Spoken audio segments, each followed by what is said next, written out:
this goes. I guess just to start off, I do want to do a bit of a trigger warning. So my presentation is going to discuss suicide and mental health.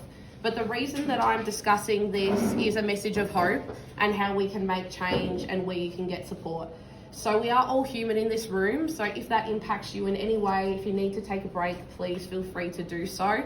And also remember to do a bit of self-care after the presentation. So, just the big fat button. Yep. Our story. So this is my family. We're just an ordinary, normal family, grown up on the Mornington Peninsula. You've got my dad there on the left, his name's Paul, my older sister Hayley, my little sister Maddie there in the white dress, me with brown hair, and my brother there on the end. And on Sunday the 15th of May 2016, our lives changed forever and we were forever broken. So that night my brother left our house and he appeared totally normal. He said he was going to have a chat with his best mate, but about 20 minutes later we got a call from his ex-partner who he'd recently separated from, asking if we knew where Ben was, because he just called her and said he didn't want to be in this world if it wasn't with her and their daughter Annabella. So hearing this, we knew that we needed to get him some help, so we tried to call him but he wasn't answering. So we used the Find My Phone app to track his location, and it was showing that he was somewhere near where we grew up on our family farm. So we all got in our cars and raced to find him. And honestly, when we drove there, we all expected to find him crying in his car because that's the kind of beautiful, sensitive soul he was.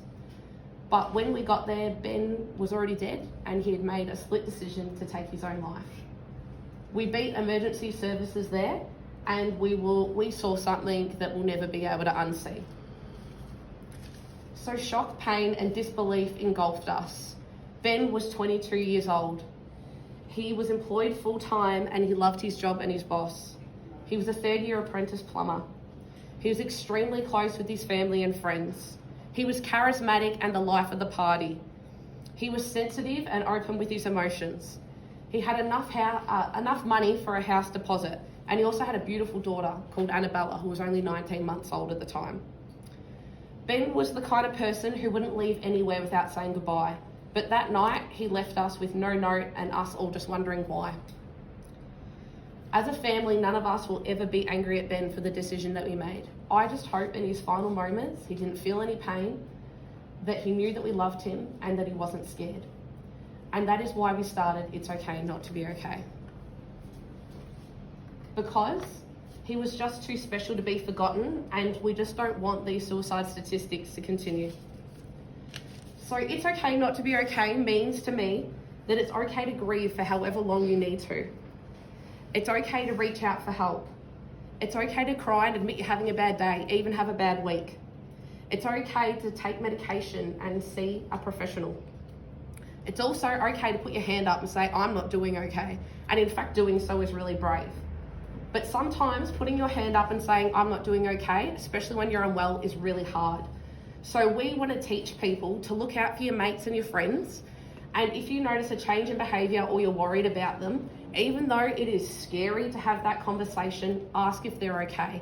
If they're not, get them some support, because it is so important that we do that. And we do know that help can look so different for different people. So what do? Our mission. So our mission is to advocate and create change in mental health, grief and loss, and suicide prevention. I see these things as interlinked. And how do we do this? So we do this through hosting events, through running social media campaigns, through gifting grief packs to people who've lost loved ones to suicide. We even sponsor counselling sessions for those who can't afford to attend otherwise. And we also do mental health presentations. We encourage people to wear our message and to start this important conversation. We know that it's a worldwide issue and that more needs to be done. So I just want to show you some of our events that we've done. And now I want to talk to you about the sponsored counselling that we do. So I'm very proud we started in my dad's literally garage on top of working full-time jobs. And since 2016, we have gifted over 55 grief packs. We've run over 20 events and we've sponsored over $8,000 worth of counselling sessions. That's 61 sessions to 3 locations to 58 people. And I'm really proud to say we've just given another $7,000 to Bloke Psychology to get men some help leading into Christmas, because we acknowledge that this is a really difficult time.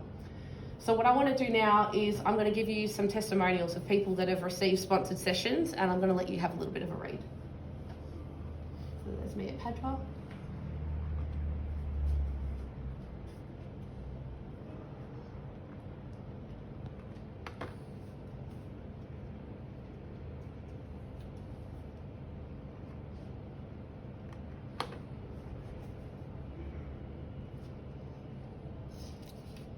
So they're pretty powerful, and I've got more, but I just didn't want to overload you today. So now I want to talk about the stats in Australia, because the Australian Bureau of Statistics has just recently released some statistics for 2021. So in 2021, sadly, we lost 3,144 Australians to suicide.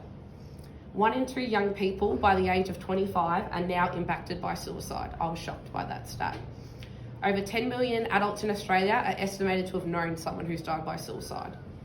And we know that for every loss that we have, 135 people are impacted. So what I'd like to do now is just a quick activity. So without talking, I'd like everyone to stand up. I'm going to read a statement, and if it's true for you, then stay standing. Okay. So if you are male, stay standing. If you're female, please sit down. If you are between the ages of 15 and 44, stay standing.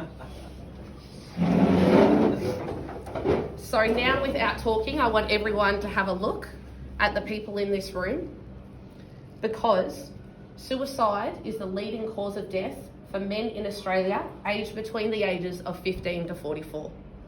So it could be someone in this room or someone in your life. These are what the stats are, and these are who are vulnerable. And I don't know about you, but I care about the people in this room, and I want to know how, in a situation like this, how could I get someone in my life some support?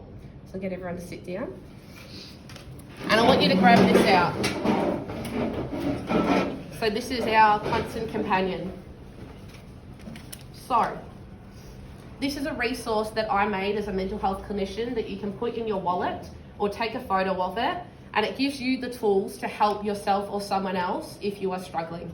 So on page 1 here, you've got 24-hour support. So anyone can call Lifeline on 13 11 14. That's a 24-hour, 7-day-a-week number. There's also a text service. There's also numbers in here if you're struggling with gambling, drugs or alcohol, if you don't have somewhere to live, if you need some health advice, and it's all under the little categories. If you turn to one of the back pages too, if someone in your life is struggling, you'll see this 3-step process. And it talks about how to ask someone if you're worried about them, to stay and listen to them, and how to get some support. So this is a gift from me to you. Put it in your wallets. I hope you never have to use it. But if you are worried about somebody or yourself, this is what you need to do to get them some support.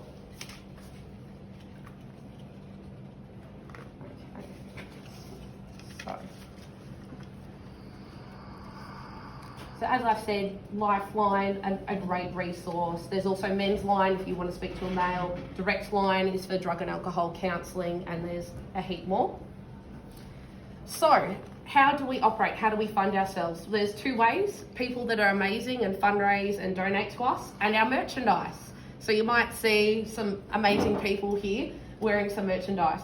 So we sell everything from wristbands, stationery, clothing. We go from sizes extra small to 5XL, because do you know the average clothing size in Australia is 14 to 16? Can someone tell Supreme and Bardo that? Because I don't think they know. And our community has told us they've actually nicknamed our products their Courage Uniform. And they tell us that they wear our merchandise on bad days, on anniversaries, days that they need a bit of courage or they want to remember their loved ones.